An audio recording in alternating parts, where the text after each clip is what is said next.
요한복음 8장 31절에서 32절 말씀입니다. 제가 봉독해 올리겠습니다.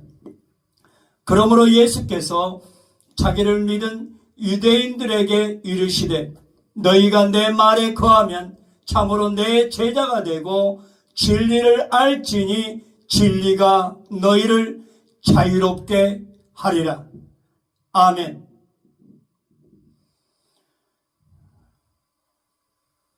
먼저 어둠 속에 묻혀있던 그 진리가 종교 개혁을 통해서 우리가 예수 그리스도의 그 빛을 바라볼 수 있는 은혜의 시간대를 맞이하였던 것입니다. 사랑하는 성도 여러분, 하나님께서 교회를 세우신 이유는 디모데전서 3장 15절 말씀처럼 진리의 기둥과 토로 세상을 비추게 하기 위함입니다. 그러나 교회는 역사의 긴 흐름 속에 때로 진리에서 하나님의 그 뜻을 저버리고 멀리했던 그런 모습들을 보게 됩니다. 특히 중세 가톨릭 시대 인간의 전통과 교권이 하나님의 말씀을 덮어버렸던 그때에도 성경보다 교양의 말이 우선시되었고 은혜보다 행위가 강조되었던 그 무렵에 십자가의 복음보다는 면죄부를 팔고자 했던 인위적인 모습들을 보게 됩니다. 그 어둠의 시대 속에서 하나님께서는 마르틴 루터, 존 칼빈, 그리고 쯔빙글리와 같은 종교 개혁자들을 세우시어서 오직 말씀, 오직 믿음, 오직 은혜, 오직 예수 그리스도, 그리고 오직 하나님께 영광이라는 진리를 다시금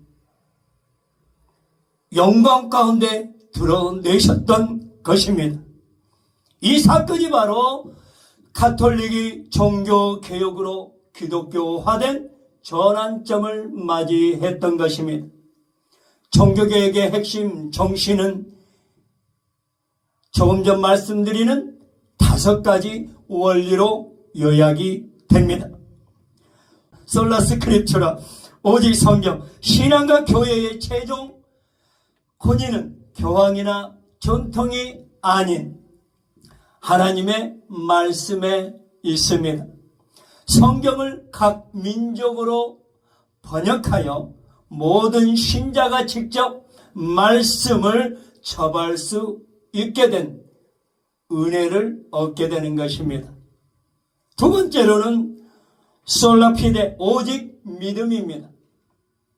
구원은 행위나 제도가 아니라 믿음으로 의롭다 함을 얻는 것이라고 하는 내용입니다.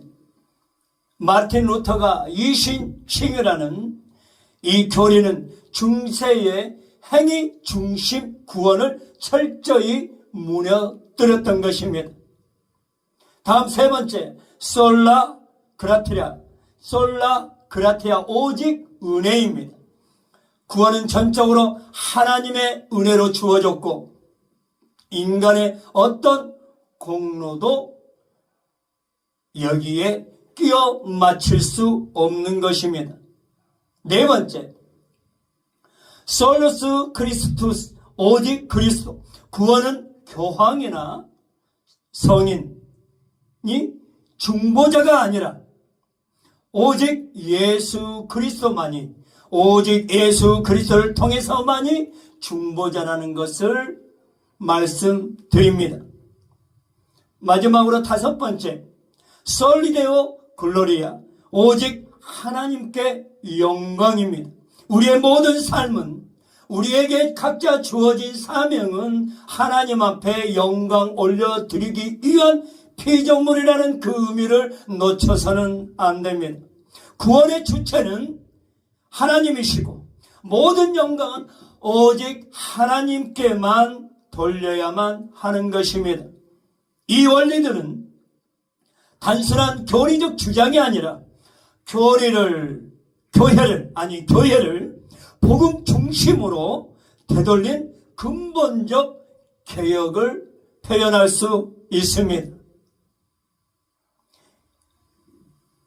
가톨릭이 종교개혁으로 기독교화 되었다는 이 표현은 새로운 종교가 세워졌다는 뜻이 아니라 이 종교개혁을 통해서 중세제도화된 교회를 넘어서 다시금 성경적 교회로 회복시키는 그 의미가 담겨 있습니다. 첫 번째는 복음의 회복이요, 두 번째는 교회의 정체성의 회복이며 마지막 신앙의 자유와 만인 제사장론이라는 만인 제사장의 마르틴 루터의 사상에 심어져 있는 우리의 각자가 하나님 앞에 전적으로 의지하며 엎드릴 수 있는 겸손한 그런 모습으로 회복해야만 하는 것입니다. 성직자 제도를 철대화했던 중세 교회가 아니라 모든 신자들이, 모든 하나님을 믿는 백성들이 하나님 앞에 철저히 낮아지는 겸손한 모습으로 신앙을 가져야 하는 것입니다. 본론에 있어서 우리는 진리의 회복이라는 솔라 스크립트라 성경으로 돌아가자는 의미를 오늘 이 시간 전합니다. 중세 가톨릭은 말씀보다 인간의 전통과 교황의 권위를 우위에 두었습니다. 성경은 라틴어로만 쓰여 있어서 평신도는 접할 수가 없었던 그 때에 마르틴 루터가 독일어 성경을 번역하여서 모든 성도들이 직접 하나님의 말씀을 읽고 깨닫도록 그렇게 힘써 그런 귀한 모습들을 보여주었던 것입니다. 주의 말씀은 내 발의 등에 내 길의 빛이라고 하였습니다. 종교개혁의 본질은 단순히 교황 제도를 비판한 것이 아니라 성경의 절대적 권위를 회복한 운동이었던 것입니다. 이는 교황의 교리보다 성경만이 신앙과 삶의 최종 권위임을 선언한 것이기도 합니다. 모든 성경은 하나님의 감동으로 된 것이라고 기록되어 있습니다. 루터의 성경 번역을, 그리고 틴데일의 영어 성경 번역을, 그리고 칼빈의 기독교 강해를 통해서 성도들이 직접 말씀을 접하게 하여 성경 중심의 신앙적 삶을 살도록 종교 개혁이 일으켰던 그 의미가 담겨 있는 것입니다. 다시 말하면 기독교 신앙의 본질을 회복시키고자 했던 것입니다. 오늘날 우리 교회도 마찬가지입니다. 설교가 사람들의 말과 사상으로 채워졌을 때에 또다시 중세로 돌아가지 않는가라는 생각을 해봅니다. 말씀으로 돌아가는 교회만이 참된 기독교인 것입니다. 두 번째로 오직 믿음을 향한 구원의 회복을 의미합니다. 솔라피데. 가톨릭은 믿음과 행위를 통해서 구원의 조건으로 가르쳤습니다. 성도들은 교회와 고행과 기부 그리고 면죄부를 통해 구원을 얻으려 했던 것입니다. 하지만 마르틴 루터를 통해서 수도사 시절을 지냈고 아무리 회개와 고행을 해도 평안을 얻지 못했던 그 자신이 되돌이키는 그러한 시간을 통해서 로마서 1장 17절 말씀에 기록된 것처럼 의인은 믿음으로 말미암아 살리라는 그 말씀 앞에 자신이 무너졌던 것입니다. 깊은 영적인 깨달음을 하나님께서 주셔서 그를 통하여 하나님께서는 인간의 선행이 아니라 예수 그리스도의 십자가를 통한 우리를 의롭게 하신다는 그 인간의 행위가 아니라 예수 그리스도의 그 의를 통해서 우리가 참 복음을, 생명의 복음을 깨닫게 되는 것입니다. 이를 통해서 마르틴 루터가 깨달았던 것입니다. 이것이 복음의 중심이 되어야 하며 기독교 신앙의 본질이 되어야 할 줄 믿습니다. 이 진리가 회복되었기에 가톨릭은 종교개혁을 통해 복음의 본질, 곧 기독교 신앙의 근본을 되찾게 된 것입니다. 오늘날 우리도 교회 안에서 성공을 바라보고 우리의 각자 주어진 그 능력을 나타내고자 했고, 또한 그 행함을 통해서 하나님의 뜻과 전혀 다른 인간적인 모습을 드러내고자 했던 그런 것들을 강조되어진다면 이 말씀 앞에 바로 서야 하는 우리 모두가 되기를 바라는 마음입니다. 오직 믿음으로 구원을 받습니다. 이것이 바로 참된 기독교의 본질이기도 합니다. 세 번째, 솔라 그라티아, 오직 은혜라는 은혜의 회복을 찾고자 합니다. 가톨릭은 제사함을 통해 돈으로 사고 파는 면죄부를 받았습니다. 그러나 구원은 인간의 공로가 아니라 하나님의 전적인 은혜의 선물이라는 것입니다. 에베소서 2장 8절 말씀에 이것은 너희에게서 난 것이 아니요 하나님의 선물이라는 이 말씀에서 분명히 의미하고 있는 바는 사람이 의롭게 되는 것은 율법의 행위에 있지 아니하고 믿음으로 되는 줄 알라라는 갈라디아서 2장 16절 말씀과 관계합니다. 존 칼빈은 구원을 전적인 하나님의 은혜로 해석하였습니다. 이 은혜는 인간의 노력이 아닌 하나님의 사랑의 결정체인 것입니다. 그리스도의 핏값으로 우리는 구속받았다는 사실을 회복한 것이 바로 종교개혁입니다. 예수 그리스도의 십자가의 그 사건을 통해서 다시금 깊이 묵상하고 깨닫는 우리 모두가 되기를 바랍니다.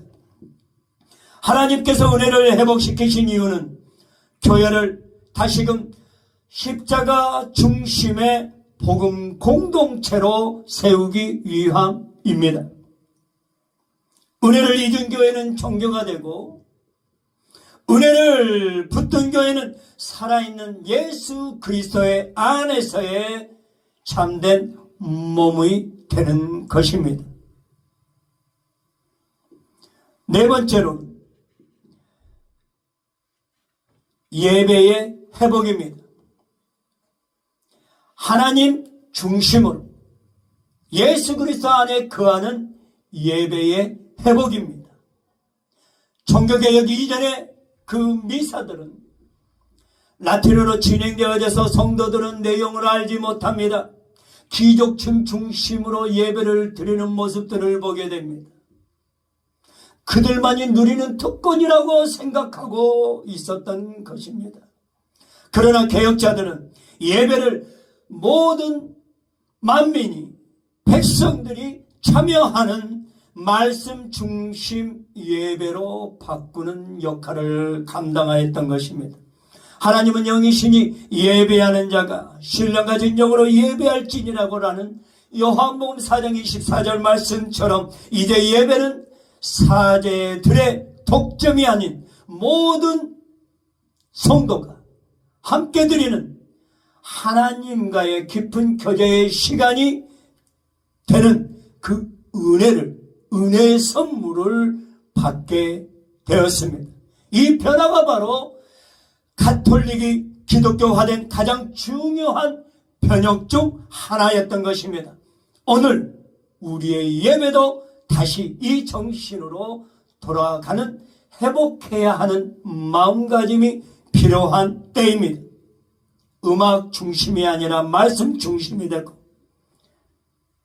감정이 아니라 하나님의 중심이 되는 예배가 되고자 합니다.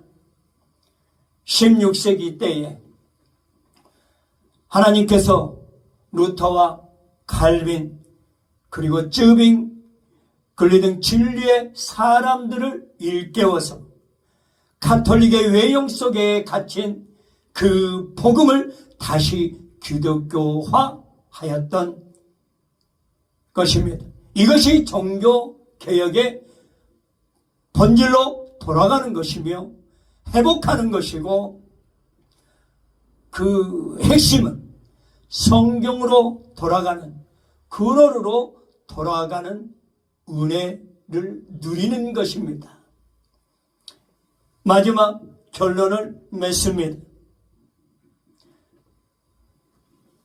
1517년 종교개혁의 그 당시에 타오르는 불길은 오늘 이 시간에도 여전히 타오르는 그런 하나님의 뜻이 담겨 있음을 우리 모두는 깨달아야 할 줄 믿습니다. 종교개혁은 과거의 사건이 아니라 오늘 우리 모든 교회들이 계속 이어가야 할 영적 개혁 운동인 것입니다. 너희는 이 세대를 본받지 말고 마음을 새롭게 함으로 변화를 받고자 하는 로마서 12장 2절 말씀처럼 하나님께서는 루터와 칼빈을 사용하셔서 죽어가는 교회들을 살리셨던 것입니다. 그리고 지금 이 시대 우리를 통하여 바른 신앙으로, 형식적인 예배가 아니라 바른 예배로, 하나님과의 깊은 영적인 예배로, 신령한 예배로 드리고자 하는 그런 모습으로 바로 서길 바랍니다. 인간 중심에서의 머물러 있는 것이 아니라 하나님 중심으로 예수 그리스도 안에 거하는 그러한 신앙으로 개혁되기를 바라는 하나님의 뜻일 것입니다. 성도 여러분, 진리는 변하지 않습니다. 복음은 여전히 우리를 자유롭게 합니다.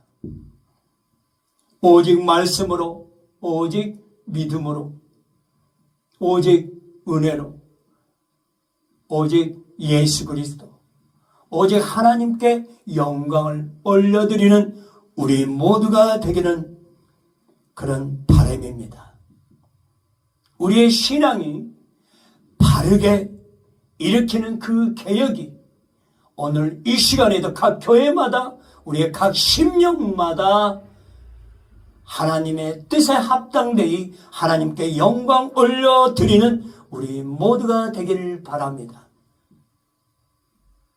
기도하겠습니다.